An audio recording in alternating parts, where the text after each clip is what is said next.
નમસ્કાર, BB news ગુજરાતમાં હું સુભાષ આપનું સ્વાગત કરું છું. રાજ્યમાં કાયદો અને વ્યવસ્થાની સ્થિતિ કથળતી જઈ રહી છે. ગુનેગારોને જાણે પોલીસ કે કાયદાનો કોઈ ડર જ ન હોય તેવું લાગી રહ્યું છે.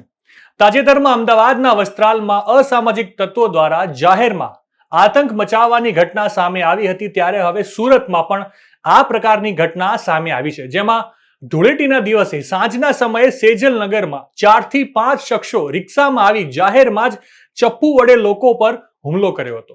આ ઘટનાથી લોકોમાં ભયનો માહોલ ફેલાયો છે. સુરતના સચિન વિસ્તારમાં ધૂળેટીના દિવસે સાંજના સમયે સેજલનગરમાં દહેશત ફેલાવનારી એક ઘટના સામે આવી હતી.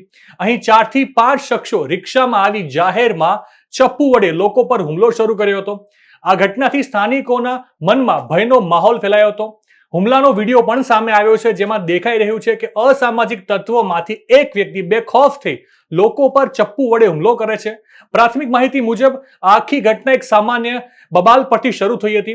બોલાચાલી થયા બાદ બે જૂથ વચ્ચે ઉગ્ર વિવાદ થયો હતો અને થોડી જ વારમાં પરિસ્થિતિ બેકાબુ બની હતી. રિક્ષામાં આવેલા 4 થી 5 શખ્સમાંથી એક સફેદ રંગની ટી શર્ટ પહેરેલા વ્યક્તિએ એકાએક ચપ્પુ કાઢી લીધું અને હિંસક હુમલો કર્યો હતો. એક બાદ એક 4 થી 5 લોકો પર ચપ્પુ વડે હુમલો કરતા તમામને સામાન્ય ઈજાઓ પહોંચી હતી. આ શખ્સોએ કોઈ પણ જાતના પોલીસના ડર વગર જાહેરમાં ચપ્પુનો ઉપયોગ કર્યો હતો. સેજલનગર ગ્રાઉન્ડમાં આ તોફાની શખ્સો પાગલની જેમ હિંસા ફેલાવી રહ્યા હતા. લોકોએ બચાવ માટે પથ્થરમારો પણ કર્યો હતો, જેનાથી હુમલાખોરો થોડી વારમાં જ રિક્ષામાંથી ચડીને ભાગી છૂટ્યા હતા.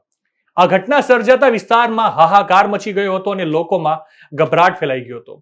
સચિન પોલીસે ઘટનાની ગંભીરતાને ધ્યાનમાં રાખીને તરત જ તપાસ શરૂ કરી હતી. પોલીસ ઇન્સ્પેક્ટર PN વાઘેલાએ જણાવ્યું હતું કે આ બનાવના વિડીયોની તપાસ કરવામાં આવી રહી છે અને તેના આધારે 4 શખ્સોની અટકાયત કરવામાં આવી છે. હાલ વધુ પૂછપરછ ચાલી રહી છે અને હુમલાનું સાચું કારણ શું છે તે ઝડપથી બહાર આવશે.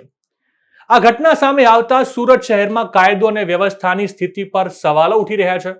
આમ તો ગૃહમંત્રી હર્ષ સંઘવી એવું કહેતા હોય છે કે કાયદામાં રહેશો તો ફાયદામાં રહેશો, દાદાના રાજમાં કોઈની દાદાગીરી નહીં ચાલે. ત્યારે ગૃહમંત્રીના હોમટાઉનમાં જ અસામાજિક તત્વોને કાયદાનો ડર નથી રહ્યો. અસામાજિક તત્વો જાણે કે પોલીસને પડકાર ફેંકી રહ્યા છે. ત્યારે સવાલ અહીંયા એ થાય છે કે શું આવા અસામાજિક તત્વોને પોલીસ કાયદાનું ભાન કરાવશે કે કેમ? નવા સમાચાર, નવી અપડેટ સાથે ફરી મળીશું. ત્યાં સુધી મને રજા આપશો. નમસ્કાર.